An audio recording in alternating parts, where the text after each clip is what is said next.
है। आज भगवान राम अयोध्या में अपना जन्मोत्सव भी मना रहे हैं, होली भी मना रहे हैं। ये सब किसके कारण?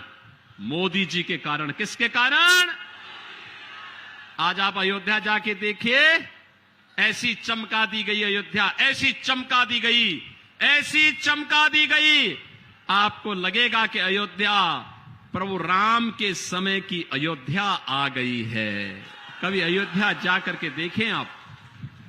महर्षि वाल्मीकि की साधना स्थली यहां पर है। और बहनों और भाइयों, महर्षि वाल्मीकि के नाम पर इंटरनेशनल एयरपोर्ट का निर्माण अयोध्या धाम में हुआ है।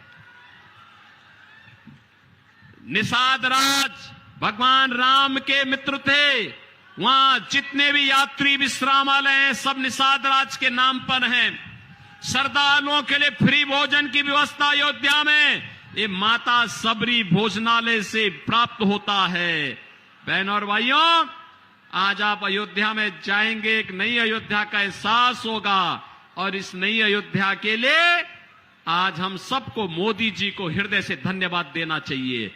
और इसीलिए मैं आज आपके पास आया हूं कि बहनों और भाइयों, भारतीय जनता पार्टी और एनडीए देश का सम्मान बढ़ा रही है, देश की सुरक्षा के लिए कार्य कर रही है, देश के अंदर समृद्धि के लिए, विकास के लिए, विरासत के लिए, गरीब कल्याण के लिए कार्य कर रही है।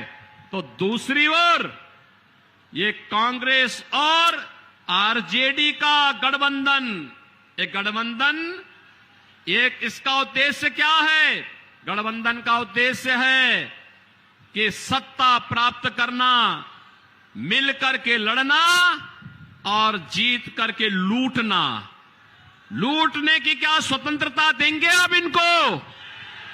कतई नहीं देना है। बिहार को जेडीयू और बीजेपी की सरकार ने जिस अराजकता से उबारा है, आज बिहार को उधर नहीं जाने देना है।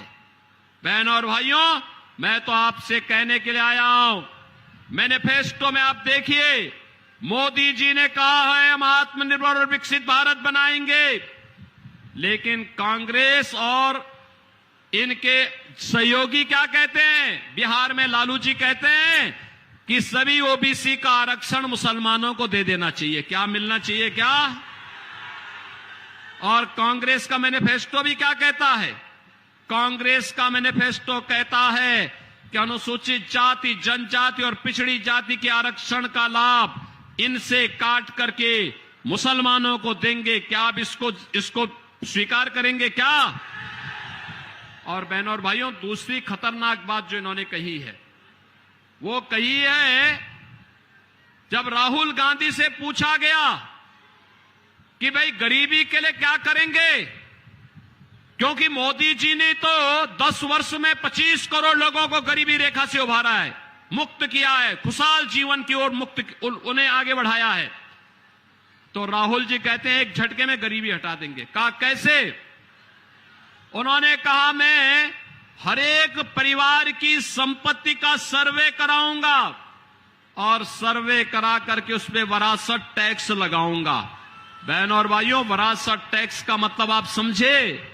ये विरासत टैक्स का मतलब है आपके बाप दादों की, आपके पूर्वजों की जो संपत्ति होगी, उसमें से आधी संपत्ति ये लोग ले लेंगे और आधी संपत्ति लेने के बाद फिर उसको पाकिस्तान, अफगानिस्तान और बांग्लादेश से जो घुसपैठिए भारत के अंदर आए होंगे उनको बंदर बांट करेंगे। आप मुझे बताइए, आपके पास 2 कमरे का घर है, आपके पिताजी ने, आपके दादा ने बना करके दिया है, और वो 2 कमरे के घर में एक में आप रहें, एक कमरे में आप रहें, एक कमरे में जबरदस्ती किसी मुसलमान को, घुसपैठिए को दे देंगे। क्या आपको स्वीकार है क्या? क्या आप स्वीकार करेंगे क्या? अरे क्या हो गया इस कांग्रेस को? इसके अंदर लगता औरंगजेब की आत्मा घुस गई है। औरंगजेब, बहनों और भाइयों, मुगलों का सबसे क्रूर बादशाह हुआ था, और कोई शरीफ मुसलमान भी अपने पुत्र का नाम औरंगजेब नहीं रखता, क्योंकि औरंगजेब ने औरंगजेब ने अपने भाई की हत्या की, फिर औरंगजेब ने अपने बाप को कैद कर दिया था। और अगर औरंगजेब की कारस्तानी को देखना हो तो पटना की खुदा बख्त लाइब्रेरी में जाकर के पढ़िए, उसमें शाहजहां की जीवनी के बारे में आपको जानकारी मिल जाएगी। शाहजहां कहता है ऐसा कमबख्त पुत्र किसी को पैदा न हो, क्योंकि यह जीते जी तो पानी के लिए शाहजहां को तरसाया था और मरने के बाद भी उसने कहा कि यह तो क्या, इससे अच्छा तो ये हिंदू है। तो जीते जी अपने बड़े बुजुर्गों का सम्मान करता है, उनका आदर सत्कार करता है और मरने के बाद श्राद्ध और तर्पण करके उनको पितरों को जल देने का काम करता है। बहनों और भाइयों, ये औरंगजेब ने जजिया कर लगाया था हिंदुओं पे। ये मंदिर जो तोड़े गए थे काशी विश्वनाथ का, मथुरा में श्री कृष्ण जन्मभूमि का, ये इसी दुष्ट औरंगजेब ने तोड़े थे। और बहनों और भाइयों, ये औरंगजेब जजिया कर लगाया था, कहता था या तो कर दो नहीं तो मुसलमान बनो। उस समय का ये जजिया कर, ये विरासत टैक्स कांग्रेस का ये जजिया कर है। हमें जजिया कर वाली सरकार नहीं चाहिए, जजिया कर वाली पार्टी नहीं चाहिए। और इसीलिए मैं आया हूं आपसे कहने के लिए कि आत्मनिर्भर और विकसित भारत के लिए देश की आवाज के साथ हमें भी एकजुट होकर के चुनाव जिता करके भेजना है। डॉक्टर संजय जायसवाल उच्च शिक्षित चिकित्सक हैं, इनके पिताजी भी डॉक्टर मदन प्रसाद जायसवाल जी भी, मैं भी उनके साथ सांसद था। डॉक्टर संजय जायसवाल भी मेरे साथ सांसद थे और साथ साथ विकास की चर्चा करते थे, बिहार के बारे में चर्चा करते थे, यहां के गरीबों के बारे में चर्चा करते थे, यहां के उत्थान के बारे में चर्चा करते थे। और इसीलिए मैं आज आपके पास आया हूं संजय जायसवाल के लिए, विशेष रूप से आया हूं। उत्तर प्रदेश में भी 14 सीटों पर चुनाव होने हैं, लेकिन मैंने कहा जाऊंगा संजय जायसवाल के लिए जरूर। और बहनों और भाइयों, इसीलिए आपके पास आया हूं। डॉक्टर संजय जायसवाल को चुनाव जिता के भेजेंगे? अरे दोनों हाथ उठा के, जहां तक मेरी आवाज जा रही है, जहां तक आवाज जा रही है, दोनों हाथ उठा करके मुझे बताओ।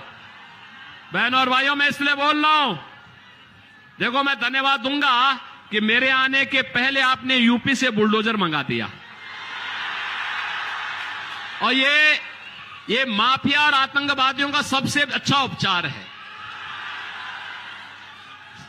मोदी जी तीसरी बार प्रधानमंत्री बनेंगे।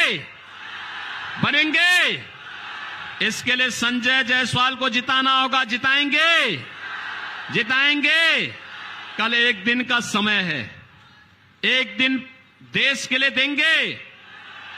इसके लिए आपको एक काम करना होगा। जितने लोग यहां पर आए हैं, आपसे मेरी अपील होगी, कल एक दिन 15 घरों में जाकर के जितने सदस्य होंगे, वयस्क मतदाता होंगे, उनसे कमल चुनाव चिन्ह पर वोट देने की अपील करके और परसों उन्हें मतदान केंद्र पे लेके जाना है। लेके जाएंगे। मैं आश्वस्त होकर के जाऊं, मोदी जी को आश्वस्त करूं कि यहां से डॉक्टर संजय जायसवाल भारी बहुमत से चुनाव जीत के जाएंगे। सहमत हैं?